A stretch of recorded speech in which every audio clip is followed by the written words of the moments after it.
Getting to know Relay UK, the app that helps anyone with hearing and speech difficulties communicate by phone. Before you make a call, check you've installed the Relay UK app and linked it to your mobile phone number. If you've not already done this, please refer to our setup animations. This describes how to call when you've set your Relay communication preference to typing and reading. But if you have chosen another preference, the steps are almost the same.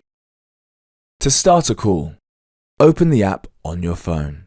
To call a contact, tap on the person icon and select who you want to call. Or, if you want to dial a number directly, select the dial pad icon in the app and enter the number you want.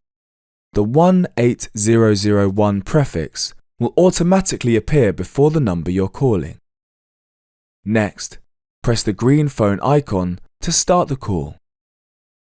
Once the call is connected to the service, a join notification will appear at the top of your screen. Tap on that to join the call.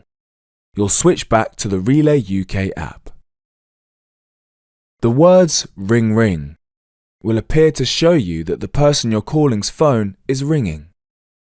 Once they answer, Relay UK connected text-to-voice will appear on your screen and a Relay UK assistant will join the call, ready to begin the conversation.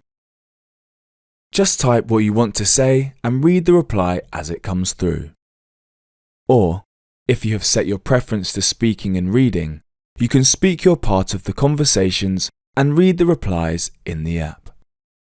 Or, if you're set to type and hear, type your words and listen to what's being said in reply.